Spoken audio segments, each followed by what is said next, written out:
નમસ્કાર. ગુજરાતી વ્યાકરણમાં એક એવો ટોપિક છે જે લગભગ બધાને મૂંઝવણમાં મૂકી દે છે અને એ છે કૃદંત. પણ ચિંતા ના કરતા. ચાલો આજે આપણે સાથે મળીને એને એટલો સરળ બનાવી દઈએ કે પછી ક્યારેય ભૂલાશે જ નહીં. તો સૌથી પહેલો અને સૌથી મોટો સવાલ મનમાં એ જ આવે કે ભાઈ આ કૃદંત અને ક્રિયાપદ બંને કામ તો ક્રિયા બતાવવાનું જ કરે છે, તો પછી આ બંનેમાં તફાવત શું છે? આ જે મૂળભૂત ગૂંચવણ છે, ખરું ને? ચાલો એને જ ઉકેલીએ. જુઓ, પ્રોબ્લેમ જ ત્યાં શરૂ થઈ છે, કારણ કે કૃદંત અને ક્રિયાપદ બંને એવા શબ્દો છે જે કોઈને કોઈ એક્શન એટલે કે ક્રિયા બતાવે છે, અને જ્યારે બે વસ્તુ એક સરખું કામ કરતી હોય એવું લાગે ત્યારે જ તો તેમને છૂટા પાડવામાં તકલીફ પડે. તો પછી કૃદંત છે શું, એને બરાબર સમજીએ. એકદમ સાદી ભાષામાં કહીએ તો કૃદંત એક એવો શબ્દ છે જે ક્રિયા તો બતાવે છે, પણ એ વાક્યનો હીરો નથી. એ વાક્યને જાતે પૂરું નથી કરી શકતો. જો કોઈ વાક્ય કૃદંત પર પૂરું થાય તો એવું જ લાગશે કે જાણે વાત અધૂરી રહી ગઈ, કંઈક ખૂટી રહ્યું છે. ઓકે, તો હવે આ કોયડો ઉકેલવા માટે તૈયાર થઈ જાઓ. આપણી પાસે બે એકદમ સરળ નિયમો છે. બસ આ બે નિયમો સમજાઈ ગયા ને, તો સમજો કે અડધી મુશ્કેલી તો એમ જ દૂર થઈ જશે. પહેલો અને સૌથી અગત્યનો તફાવત છે એમની જગ્યાનો, એટલે કે વાક્યમાં એ ક્યાં આવે છે. યાદ રાખજો, કૃદંત મોટાભાગે વાક્યની શરૂઆતમાં અથવા તો વચ્ચે ક્યાંક ગોઠવાઈ જાય છે, જ્યારે ક્રિયાપદ એ તો વાક્યનો રાજા છે. એ હંમેશા છેલ્લે આવીને વાક્ય પૂરું કરે છે. બસ આટલું યાદ રાખવાથી જ મોટાભાગના કન્ફ્યુઝન દૂર થઈ જશે. ચાલો આ ઉદાહરણ જુઓ. ગમતું ગીત સાંભળવા હું બેસી ગયો. અહીં સાંભળવા શબ્દ ક્યાં આવ્યો? વાક્યની વચ્ચે, બરાબર? તો એ છે આપણું કૃદંત. અને વાક્ય કોણે પૂરું કર્યું? બેસી ગયોએ. તો એ થયું ક્રિયાપદ. સાંભળવા એ મુખ્ય ક્રિયા નથી, પણ બેસવાની ક્રિયા શા માટે થઈ એનો હેતુ બતાવે છે. હવે આ બીજું વાક્ય જુઓ. આ મજેદાર છે. પ્રદીપ નિયમિત કસરત કરતો. હવે એમ થાય કે કરતો તો છેલ્લે આવ્યું, તો એ ક્રિયાપદ હોવું જોઈએ. પણ જરા વાક્યને ધ્યાનથી સાંભળો. પ્રદીપ નિયમિત કસરત કરતો, આગળ શું? વાત અધૂરી લાગે છે ને, બરાબર ને?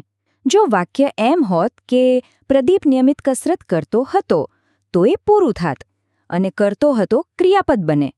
પણ ખાલી કરતો વાક્યને અધૂરું છોડી દે છે, માટે એ કૃદંત છે. સારું, તો કૃદંત અને ક્રિયાપદનો મૂળભૂત તફાવત તો સમજાઈ ગયો, પણ વાત અહીં પૂરી નથી થતી.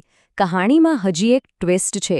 કૃદંતનો કોઈ એક પ્રકાર નથી, એના કુલ 6 અલગ અલગ સ્વરૂપો છે. પણ ગભરાવાની જરાય જરૂર નથી. એ બધાને ઓળખવાની એટલી મસ્ત અને સહેલી ટ્રીક છે કે મજા પડી જશે. જી હા, પૂરા 6 પ્રકાર. અને આ 6 પ્રકારોને ઓળખવાની રીત એકદમ સહેલી છે. તો આ છે એ 6 પ્રકારો: વર્તમાન કૃદંત, ભૂત કૃદંત, ભવિષ્ય કૃદંત, વિધ્યર્થ અથવા સામાન્ય કૃદંત, સંબંધક ભૂત કૃદંત અને હેત્વર્થ કૃદંત. હવે આ નામો સાંભળીને કદાચ થોડું ટેન્શન આવે, પણ સાચી વાત તો એ છે કે આ બધાને યાદ રાખવા માટે કોઈ અઘરા નિયમો ગોખવાની જરૂર જ નથી. આ આખી રમત છે એમના છેડે લાગતા પ્રત્યયોની. બસ. બરાબર સાંભળ્યું. એમને ઓળખવાનું રહસ્ય કોઈ મોટી થિયરીમાં નથી, પણ એ શબ્દોના અંતમાં છુપાયેલું છે. આપણે ફક્ત શબ્દનો છેડો એટલે કે એનું પ્રત્યય પકડવાનું છે. એકવાર એ પેટર્ન હાથમાં આવી ગઈને પછી કૃદંત ઓળખવું બાળકોની રમત જેવું લાગશે. અને હવે આવે છે આ આખા વિષયનો સૌથી મહત્વનો ભાગ.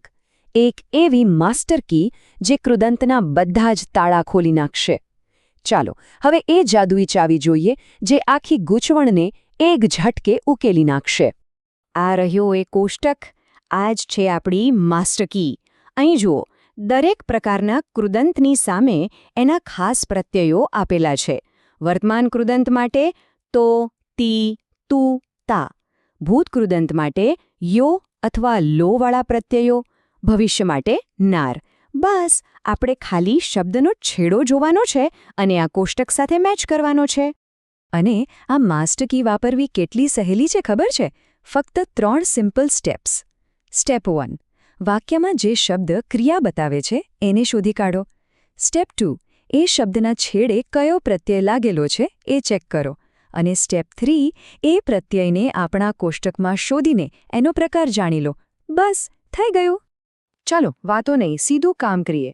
આ પદ્ધતિને ટેસ્ટ કરીએ. આપણી સામે વાક્ય છે, નાના બાળકોને શીખતા વાર લાગે છે. આમાં ક્રિયા બતાવતો શબ્દ કયો છે જે વાક્યને પૂરો નથી કરતો? બરાબર, શીખતા. ઓકે, તો હવે આપણા 3 સ્ટેપ્સ યાદ કરો. શબ્દ છે શીખતા, એનો પ્રત્યય કયો છે? માઇનસતા. ચાલો હવે આપણી માસ્ટર કી એટલે કે કોષ્ટક પર નજર કરીએ. માઇનસતા પ્રત્યય ક્યાં છે? હા, વર્તમાન કૃદંતની લાઇનમાં. જોયું, જવાબ મળી ગયો. આટલું જ સહેલું છે. તો આખી વાતનો સાર એ જ છે કે આ પ્રત્યયવાળી માસ્ટર કી હાથમાં હોય તો કૃદંતને ઓળખવું એ કોઈ અઘરો વ્યાકરણનો નિયમ નથી રહેતો. એ તો બસ એક સિમ્પલ પેટર્ન મેચિંગ ગેમ બની જાય છે. કોઈ અંદાજ નહીં, કોઈ ગોખણપટ્ટી નહીં, ફક્ત પેટર્ન ઓળખો અને જવાબ તમારી સામે. તો હવે પછી જ્યારે પણ કોઈ વાક્યમાં કૃદંત દેખાશે તો શું તેને ઓળખી શકાશે? મને લાગે છે કે આ માસ્ટર કી અને આ સરળ નિયમો પછી આ સવાલનો જવાબ હંમેશા હા જ હશે.